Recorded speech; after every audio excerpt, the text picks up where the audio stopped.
Cool. Sounds good.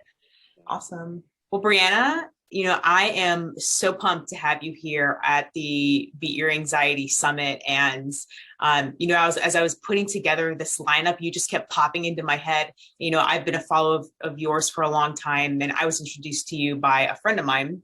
And what really caught my eye about your work is this talking about like attachment theory, this anxiety in relationship, not feeling like we're good enough. And, a lot of this audience, if not everybody watching here, really struggles with feeling like they're allowed to have needs and emotions and desires and make themselves a priority. So Briana, obviously you're a perfect fit for today's discussion. So can you tell us more about who you are, what you do, and what motivates you to do the work that you do? Well, thank you for saying that. That's a very kind welcome and introduction. Well, my name is Briana MacWilliam, and I'm a licensed and board certified creative arts therapist. I have more than 15 years in the field, helping adults struggling with insecure attachment go from self-doubting to self-sovereign so they can attract the soul-shaking, passionate partnerships they want. And I do this using a psychospiritual approach to creative arts interventions and attachment theory. And I call this the MacWilliam method. But really my passion for this stems from my own personal experience. And I think that's probably true for a lot of people in this field. Growing up, my parents got divorced when I was pretty young, sort of bounced back and forth between them, back and forth across state lines. My parents were on the edge of poverty a lot of my childhood. We had nights where it was sort of like fend for yourself for dinner kind of thing. And as I got older, I sort of became a high achiever to compensate for all of that because I didn't want that to be my adulthood. And so I sort of had this driving force in me, sort of seeking approval, seeking all of these things to kind of gratify the sort of what I call attachment hunger that grew within me as a result of that. And it worked for a while until my struggles in relationships tore down everything I built, and I became a divorced single mom. And then there was this confluence of events where I lost my job. Both my parents and my brother were all diagnosed with serious chronic illnesses. I had a miscarriage, and my new partner broke up with me all at the same time. And so I sort of had to dive down deep into my demons and find grace on the other side, or just surrender to being a victim.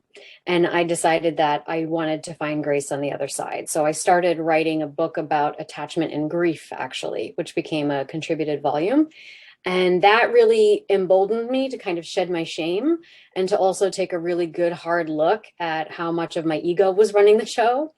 And became a Reiki practitioner, EFT tapping certified practitioner, and built an online community, online courses, YouTube videos, and here I am. Yeah, I think a lot of people watching are kind of new to this, and they're new to more natural and holistic ways of healing. And, I hear a lot in your videos, you talk about this anxious attachment. And, what are the signs that we have an attachment, an anxious attachment style? And, is this something like where does this come from? Like this need for approval and, not be, seeking that love and attention on the outside. Mm-hmm. Well, so, mind, body, and spirit is where we start, right? But usually wherever we are in our developmental process, it usually starts with body. So our attachment styles, just to kind of explain what that is for people who don't know, it's more or less a blueprint that is tied to your instinctual system on the body level, that acts as like a compass for how much closeness or space you desire when it comes to emotional intimacy. And this lives in the deepest recesses of your limbic brain. It exists in the stimulation of your nervous system. It's also tied to what we have found in epigenetics in your DNA. And additionally, in adulthood, when you find yourself in relationships that provide what we call intermittent reinforcement, which is typically what we call roller coaster relationships, or, oh, this is a case of opposites attract, what have you, there's usually intermittent reinforcement going on. And so when that happens, your brain stimulates a chemical cocktail of naturally occurring transmitters that creates kind of a euphoric attachment to an inconsistent partner. So you keep going back to what is in essence the source of threat, in the same way that you might get, a gambler gets addicted at the slot machine. And so when we look at patterns of attaching to people, or when we look at the way we are drawn to or push away partners, there tends to be four sort of, I'm going to call them archetypal patterns of holding energy around our attachment relationships. But in the evidence-based literature, they call them attachment styles. And so the first is called anxious. I refer to these folks as open hearts. And these, in adulthood, these will be adults who struggle with feelings of unworthiness, not being good enough. And there's this sort of paradoxical experience of being not enough yet too much at the same time. Then we have avoidant folks, and these are individuals who tend to avoid commitment, and it's typically rooted in feelings of fear of being smothered or taken over or manipulated or somehow made to be in the wrong or made out to be a failure of some kind. Then we have folks that are what's called disorganized, but in the literature, you might find this referred to as anxious avoidant or fearful avoidant. They're talking about the same presentation, which is when you have adults that are more unpredictable. They want closeness and intimacy, but then they're terrified of it at the same time. These are also folks that are more prone to things like dissociation, numbing out of body experiences, memory discrepancies.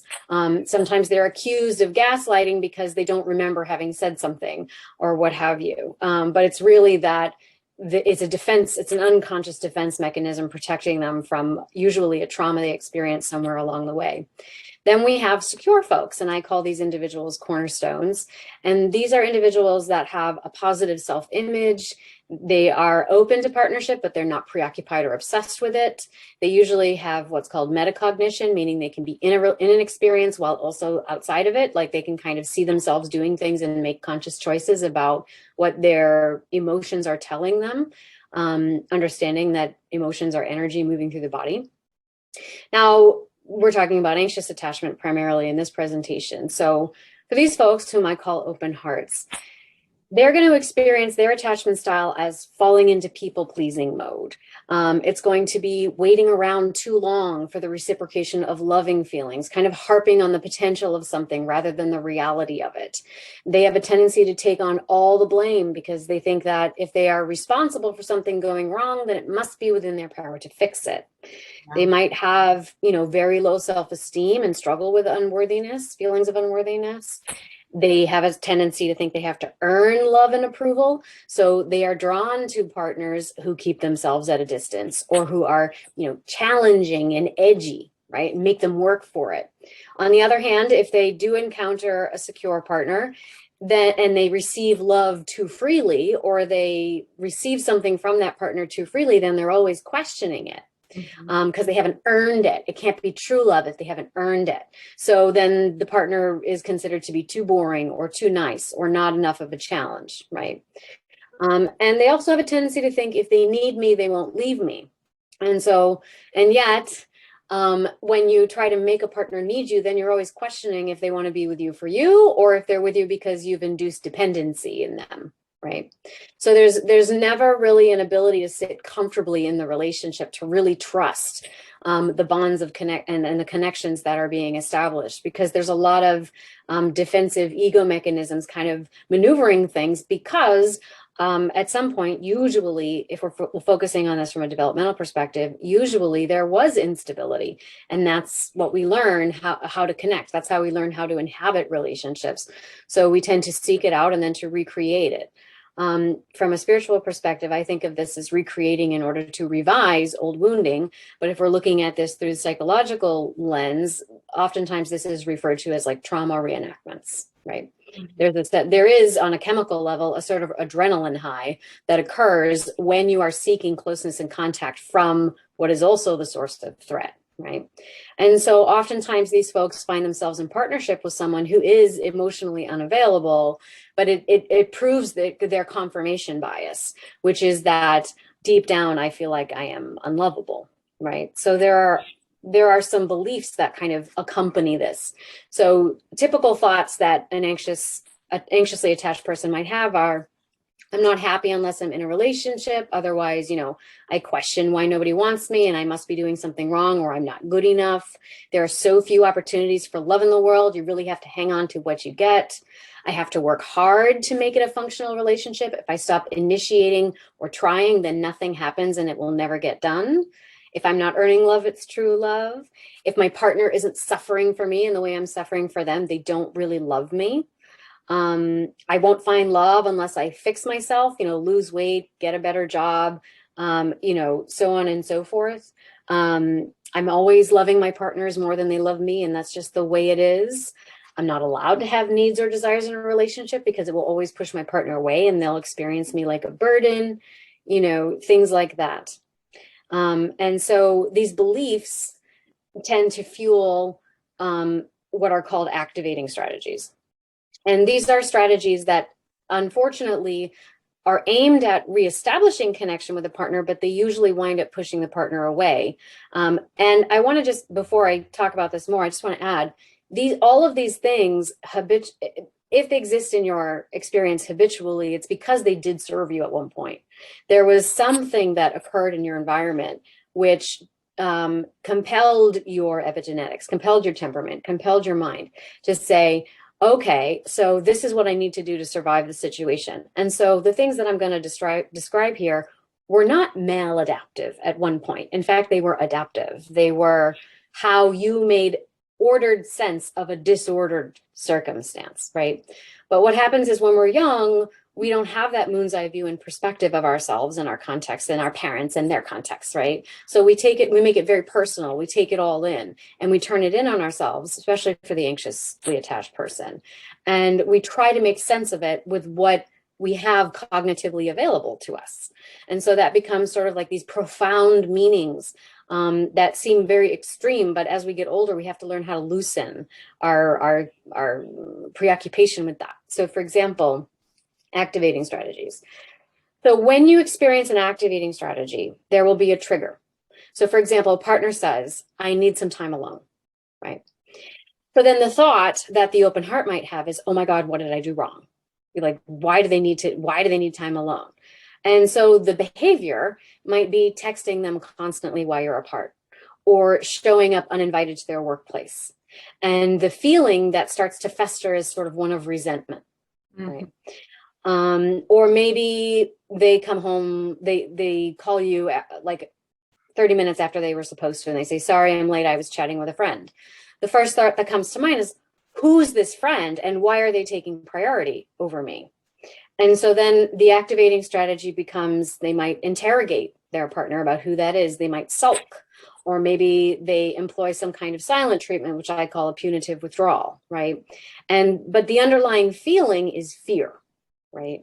Or fearfulness or feeling invisible to their partner. So the work of for the open heart is delving into what are the underlying fear, resentment, feeling invisible, feeling helpless. So these are the feelings that are compelling the thoughts and the behaviors that we call activating strategies, because that part of you believes it's going to somehow reconnect you to the person that you're engaging with, what we call the attachment figure, right? Somehow it's going to compel them to want to seek you out, so to reestablish that connection or to make amends or somehow reassure you that the connection is still there and that you're more or less in control of it, so that you don't have to feel helpless, so that you don't have to feel afraid, so that you don't have to feel resentful.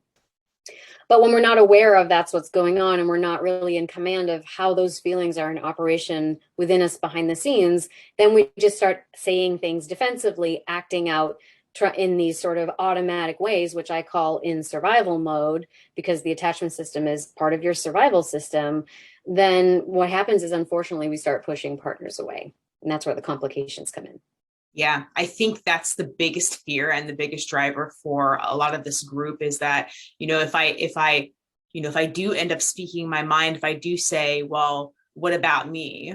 I speak my opinion, then this catastrophization goes on, right? Like the relationship will blow up, or this person will get angry. And actually, I'm not going to sit here and lie, right? That actually might happen, right? That might be the case. But then, I don't know, that's a great time to question whether, is this, are you two both working towards the same thing, right?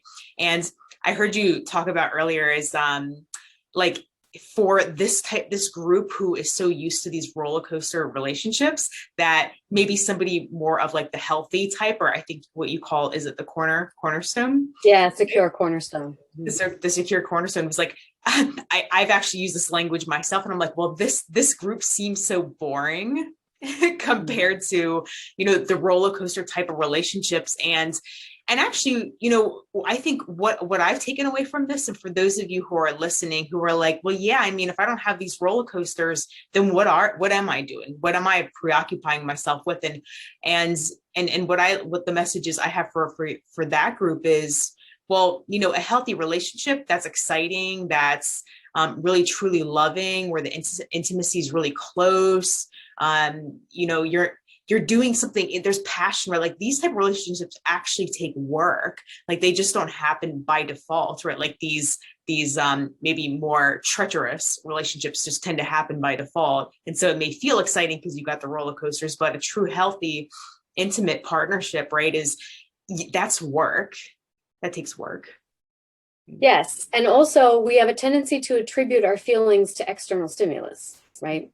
So I need to find the one so that I can get this feeling that I think exists in the world, but I don't have any control over whether or not I feel that. Yeah. So I'm kind of a ping pong ball, just bouncing up against different partners in the world, and they are going to determine how happy I'm going to be. Yeah. And so the only choice I have is to trade one for the other, right? So it's actually kind of a dismissal of, number one, the power that we have on a spiritual level. And it's also a dismissal of other people, because we're sort of using them. Yeah. Right. We're using them as bridges to access our own feelings. And the thing is, feelings are energy moving through us.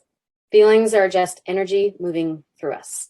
And as it moves, it's informing us of different things. And when we find ourselves caught in things like a spiral of an activating strategy, for example, what's happened is some of that energy has become constricted. It's become rigid or crystallized because of the interaction with the environments in which you were moving at that time. So the energy from your environment interacted with the energy within your body and the boundaries of your epidermis and whatnot. And so now you have a constriction around that. And when we are young, especially, and I'm going to assume a developmental perspective, although this does happen, even if you have someone who grew up in a secure home, the attachment system functions the same way. Even if you're secure, it still responds to fight or flight to threat. It implements fight or flight when it's under threat. So, and that's healthy. But what happens is when you are in a habitual state of fighting for the relationship through reaching for activating strategies, or when you are in a habitual state of flying away from any challenge in the relationship because your attachment system is hypersensitive, it is because we don't have a sense of internal self and equilibrium. We have become off center, and we are preoccupied with the things, people, places, and things in our environment as dictating to us what we can do, how we can feel, a sense of validation. I hear that word all the time. He won't validate me. She won't validate me, because they can't. Yeah. It's on a fundamental level, they cannot. Of course, you can have conversations in which someone says, and communication is very important. I hear what you're saying. I can imagine how that would be difficult. Maybe I don't personally relate to the specifics, but I know what it's like to struggle with something that's important to me, and tell me how I can support you on that level, right? So that's just human decency. Like that's just learning how to be emotionally present with someone. But what happens is when we have these insecure attachment styles, that becomes so big and so intense and so layered with this high intensity kind of vibing energy, because we're stuck in a state of survival mode. And when you are stuck in that state, you are hyper vigilant to what's outside of you and not inside of you, because the inner landscape has become terrifying, because you never had that experience of a parent or a sibling or a caregiver or someone close to you saying, oh, notice what you're feeling in your body right now. What do you think that means? Maybe it means you're feeling this way. No? Okay, maybe it means you're feeling this way. When we assign this word to it, do you feel a sense of relief? Do you feel a sense of resonance? When we do this action in response to that feeling, do you feel a sense of relief? Does it feel kind of exciting? Does a curiosity emerge within you? When we're not having that conversation, shut up, sit down, don't speak unless spoken to, right? Sit in a line, don't talk to your partner, wait for the bell to ring, right? So everything, not just in our, yes, in our immediate families, but also in the larger systems. Our systems, as they are, especially in the United States, were created to develop an industrial complex. Our school systems were created to pump out obedient factory workers, right? So there's not a lot of self-reflection, not a lot of mindfulness, not a lot of like, what's going on inside of you going on? There's a lot of like pumping out people who are obedient to larger systems, intersecting, I should say, and oftentimes oppressive systems of how you should be successful in life, right? And so this cultivates a profound external orientation and then a decentralizing of personal power and authority and sovereignty. And that creates a tremendous amount of anxiety because that means you are that much farther away from your spirit, the essence of who you are, which means that you are relying upon changeable and impermanent things to establish a sense of permanency and security within you. And it's not going to happen. It can happen for a short while. You can move around the chess pieces on the game, like, you know, with enough dexterity that it seems like the house of cards will be steady for a while, but eventually it will fall. It's life, shit happens, right? I love it. So, you know, it's like, this is partly like why in my work, it's about developing self-sovereignty.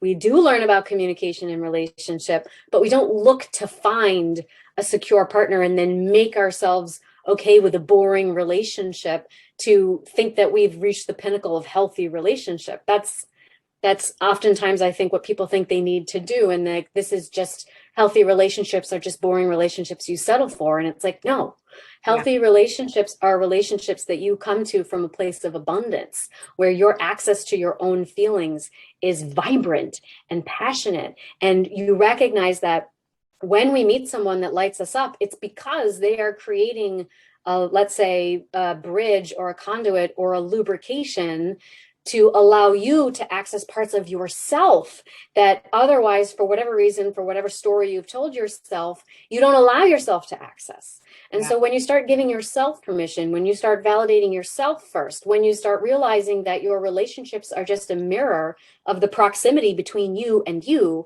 then you start bringing in a wide variety of people, and you can be sexually aroused, interested, passionately enthused by any number of people that you want, because you decide, hey, you know what? I want to feel aroused and impassioned by that person. And here it comes. Get ready for me.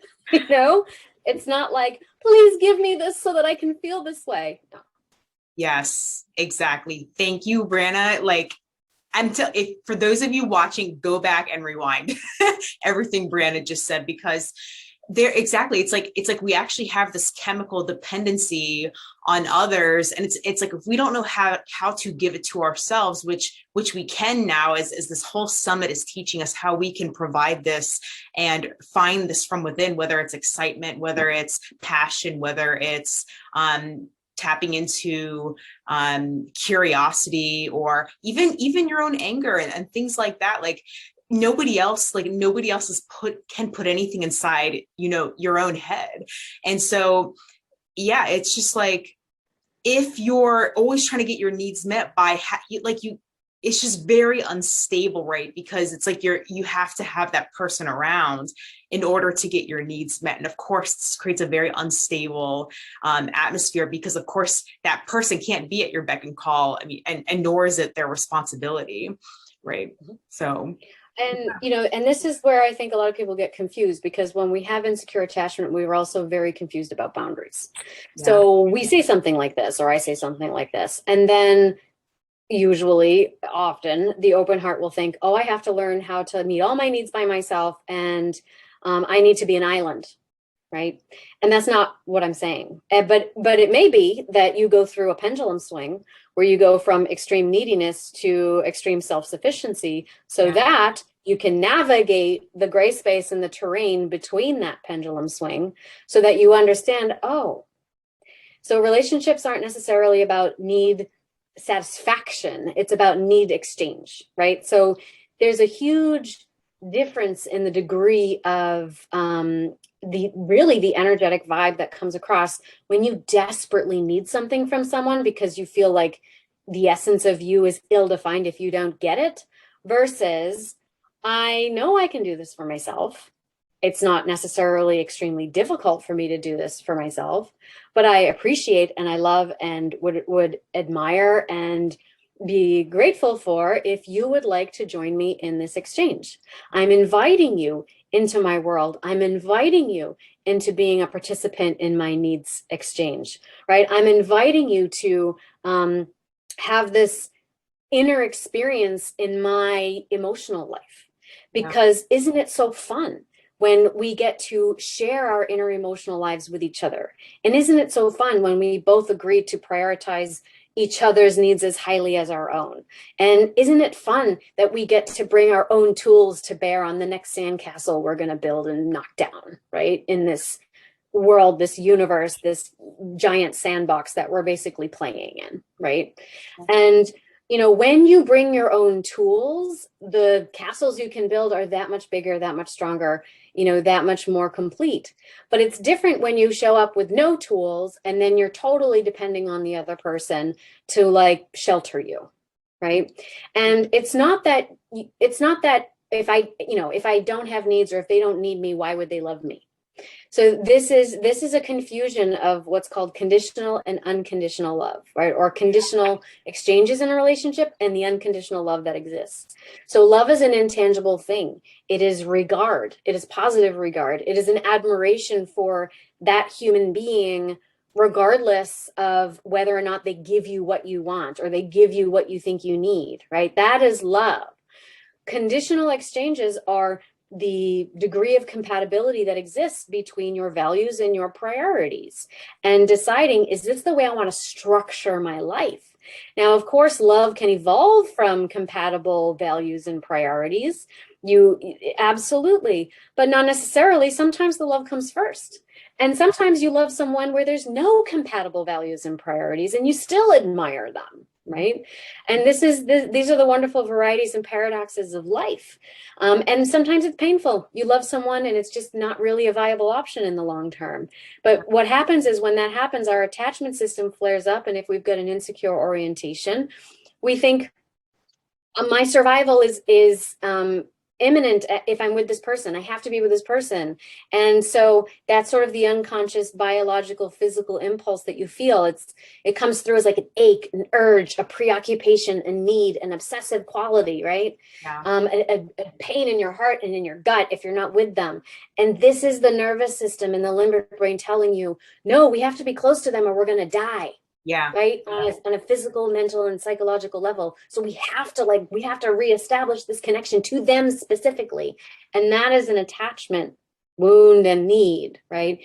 When you're able to be filled up, when you calm that, when you learn how to create spaciousness around those experiences and the thoughts that are generated by this, the stories we start spinning, the ego starts spinning, we feel this way, that's going on in our throat. There's this urgency. It must be a predestined relationship. Yeah. They must be my soulmate. I feel it in my gut. So I'm going to bend over backwards. I'm going to violate all my own boundaries. I'm going to pretzel myself to keep them around, because if not, my life will have gone horribly wrong. Yeah. And I'll never feel this way again. Right. Yeah. So what happens is these become these very exaggerated meanings that the neocortex and the ego starts weaving around. Why am I feeling this way? Right. So this is where in my process, we do cognitive reframing to help reframe that experience. This is where the hard sciences and biology is really useful, because it helps you contextualize your experience and hopefully remove some of the stigma around it. Because also we've got people who are on the outside looking in, kind of judging you for this, right? like, oh my God, they're such a doormat. Why do they keep going back to the same person, right? And clearly they treat them so badly, blah, blah, blah. Meanwhile, there really is a chemical process going on. And once we can create some awareness around that, we can remove some of the stigma and also empower you to make more choices as you start to create spaciousness around those embodied experiences that we're assigning a lot of meaning to that may or may not really be the case. If we want to assign meaning to it, if you really want to assume a spiritual position, and I do agree with this actually, yes, maybe they are a soulmate, but the purpose of the soul expression would be to catalyze you out of the ego. So to make you aware of the constraints of the ego. And how do you know? Because of what you in that relationship, what do you become aware of? How you're compromising yourself, the negative stories you're telling yourself about your worthiness, all of the trying and the efforting and the, steam blowing that's going on, working to make this happen. What is that telling you? How much you don't value yourself. Yeah. And how away from you are, or how far away you are from the essence of your being. And thank you to that person who's making your life so difficult, because they are showing it to you. This is the greatest lesson in classroom that you can inhabit, right? But it's to understand that if it is a soulmate, then the soul expansion is likely to occur as a result of shedding those constraints of the ego. And when we have a strong ego, like I certainly did, it's going to take a lot of pain before you are willing to surrender that and recognize these are the constraints of my ego, right? So yes, maybe it was predestined, but not in the way that you're conceptualizing it. Does that make sense? Yeah. And I love how you brought up the unconditional versus conditional love, because I know in my past, I would notice myself, going about my day, going about my dating life. And once somebody didn't give me what I thought I was entitled to, that attention, that text, that phone call, that reaction, then I would start acting out of spite. I would get angry, triggered. And then I started actually becoming aware of, oh, my energy just shifted into this anger, into this frustration. And boy, do they not owe me anything?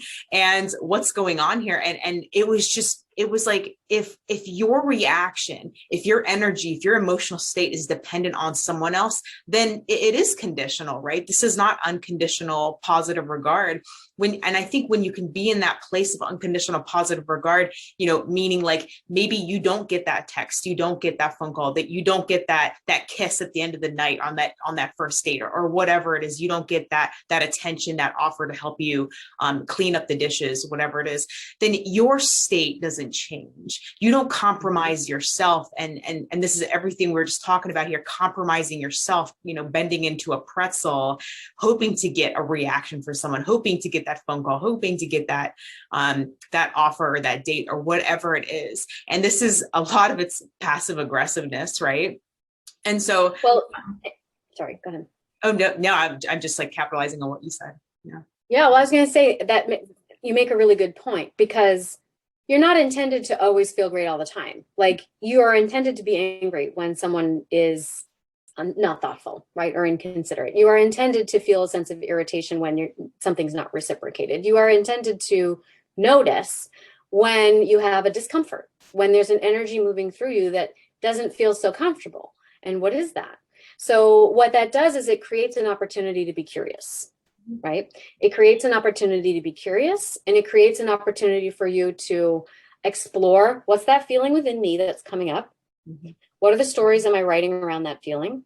And is there an opportunity here for me to open a dialogue with someone, being honest about what that brought up for me, and to find out how much of this is a story I'm creating from the past, and how much of this is actually what's alive and well in this present moment and connection and exchange between me and this person, right? And those feelings, those uncomfortable feelings, anger, resentment, what have you, that's good information. It's all really good information. And now you get to say, okay, wow, so that's good information coming through for me.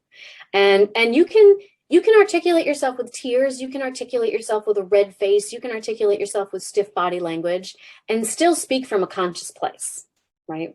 And say, look, it really upset me when you told me you'd text me at 7 o'clock yesterday, and this morning I still don't have a text. And it brought up for me a lot of fear. it brought up for me a sense of being devalued or being invisible. And I want to just let you know that's where I'm at. And it's really important for me to feel valued and to feel visible and to feel like I can rely on my partner to do what they say they're going to do. Now, I also want to create a space for you to tell me your side of the story. And I want you to, I'm open and willing and wanting to know what you're feeling in this moment and how you experienced that, because maybe it's something that I'm not imagining. Maybe something happened and I don't know what it is. I don't want to make assumptions before checking in with you. But I think it's also important for you to know that this is something important to me to have in relationship in order for me to feel secure in this relationship, right? Yeah. And so you can be angry and you can express that, but also creating an open dialogue for there to be a repair or a co-creative solution. Now, sometimes wherever we are in our experience, we have arrived at because of our experience, right? And our environments are the result of what has been. So if you have been insecure up until a certain point and you haven't been able to express yourself in that way, instead you ignored them for the next day, right? Or instead you took down the picture of the both of you on your profile, right? Or you did something kind of passive aggressively to get their attention, but not give them attention, right? So maybe in the past that would have been the immediate jump to activating strategy or assumption, right? But instead now we're going to create this open space. We're going to sit with the ambiguity. We're going to sit with the anger. We're going to sit with the resentment, because you're not afraid of anger. You're not afraid of resentment. You're not afraid of being invisible. You're not afraid of them devaluing you, because they can't. You are an expression of nature. You are an expression of universal energy. They don't have the power to do that. It's like being born with fingernails and then begging them to give you the right to keep them. They don't have the ability to give you that right, So it's sort of like, the rock doesn't justify its stillness. The wave doesn't need anybody's validation to crash against the shore, and the sun doesn't earn its right to love by rising to its summit every day. And so too are you an expression of nature. And nature doesn't work by those rules. And neither do you. And when we think we do, that's an ego construction, right? So I'm not afraid of fear. I'm not afraid of resentment. I'm not afraid of anger. I'm not afraid of feeling helpless. Those are all feelings that are informing my experience. Those are our feelings that are guiding me through a sifting and sorting process of the people that I will and will not engage with. And if I create an opportunity, 1, 2, 3 times for us to have this conversation and for me to see you valuing my needs as highly as your own, being willing to not only love me, but also agree in an equivalent needs exchange, right? Then now I can say, okay, so we can let this evolve together. We can learn more about each other through these experiences of conflict, and they can deepen the intimacy rather than push us further away. On the other hand, let's say I give you a chance 1, 2, 3 times and nothing changes. Yeah. They still love you, but they're not meeting you on the level of a reciprocal needs exchange. Yeah. Okay, so you're telling me who you are. You're telling me where you're at in your process. And you know what? Now I know, even though I love you, even though this is going to be hard, even though I feel like this will be a heartbreak because I had a lot of hopes for our relationship, I see that you're being honest through your actions and your words matching or not matching up, right? I see your honesty, and thank you for that. I can love you, but I'm going to let you go. Because the thing that I'm looking for right now is a particular structure. The thing that I'm looking for right now is to build something substantial that has a foundation of a reciprocal needs exchange with the love as well. And that is incongruent in this circumstance. And thank you for getting me this far. And I'm going to bless you and let you go on your way, because I see now I'm ready for whatever the next thing is going to be. Yeah. And this is a completely different energy that I see, within my clients, and I'm sure Briana, with the patients or clients that you work with. It's like, you're coming at this. It's more like you're educating your partner, right? Like you're educating. You're like, hey, this is what's coming up for me, and I want to know what's coming up for you. But here's what's coming. Here's what's going on, and what's going on with you. And this is more of like you're educating them versus making them wrong or making it sound like they owe you something. Because I know this is a gray area for a lot of this audience, and I can already hear a lot of this audience saying, well, I have done that. I have gone to my partner and I told them this, and I told them I was frustrated with that. And it's like, well, goal here, the paradigm here is what's different. The paradigm here is like, I'm helpless. I need you to save me. I need you to make me feel better. And as long as you're on that hamster wheel, they're going to feel that. They're not going to respond to that, right? Like I wouldn't respond to that. Like any healthy individual is not going to make themselves responsible for that. And so, you know, the whole... It's right. People will say, I shared my feelings and it didn't work. Yeah. How are you defining work? What is right? working? It didn't force them to be the thing I want them to be. Yeah. So they're not the thing you want them to be. They're not the partner you want them to be. They're not a match for you. And so it did work because you got the most vital information that you need. Yeah. Right. Love and it. so you need to be aware of what do you want in relationship in general and stop attaching all of that to a very specific person. Part of this is teasing out the essence of desire, because anything you want, person, place, or thing, you want because you think you will feel better in the having of it. And so that's where we get really preoccupied with control. And well, I was emotionally honest, but it didn't work. Meaning you were not able to emotionally manipulate your partner into being and doing the thing that you wanted, right? Right. That's not the goal of emotional honesty. That's not the goal of effective communication. It is a fact-finding mission. It's an informational investigation. So it did work. If your partner did not respond to you in a reciprocal way, did not express that they value your needs and your feelings as highly as their own, it worked very well, because now you know just how possible it is to have the essence of the relationship that you desire with this specific person. And in that case, probably not possible. Or maybe it is, but now you know what they have to do in order to meet you there, right? Okay, so you're not able to meet me there now. So this is probably what you'd need to do in order to get it, which is inevitably going to involve some form of therapy or some form of self-help and personal development, because some people have very, very deep grooves carved around attachment wounding, you know, that honesty, emotional honesty is very threatening, especially for someone who's what I call a disorganized spice of lifer, because the source of comfort was also the source of threat. So when in the past, if they come from an upbringing where emotions were used to manipulate, it doesn't matter how honest you're being about them, they're going to experience an emotional conversation, especially emotional honesty, as very threatening. So they'll say, stop trying to make it all about you. Fine, I'll do whatever you want, and then passive aggressively sabotage you. Well, fine, you don't like it. I'm just going to go find comfort with somebody else, right? Or they behave in some kind of petulant manner, or they ice you out or withdraw because you dared to express a feeling. It's not that it didn't work. It's that it worked very well.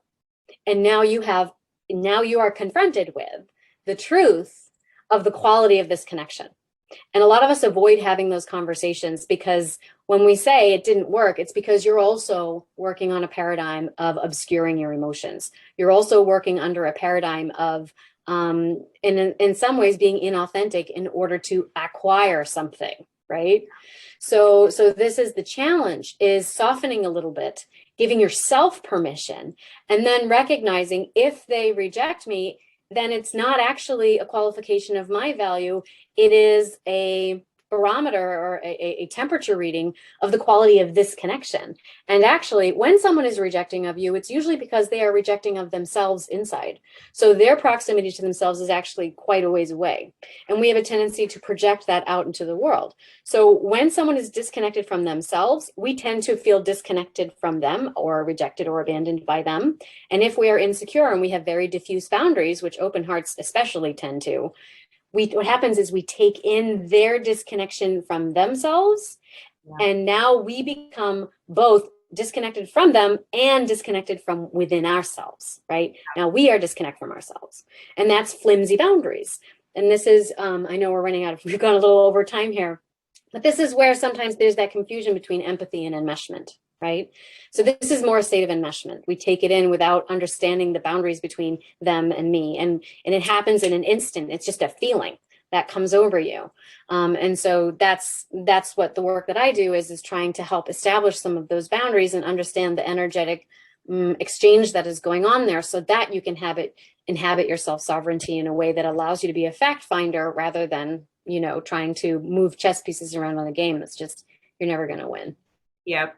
Oh, Briana, I could have this conversation with you all day long, and I know I'm sure like this audience is like leaning in, like, oh my gosh, so much of this is resonating.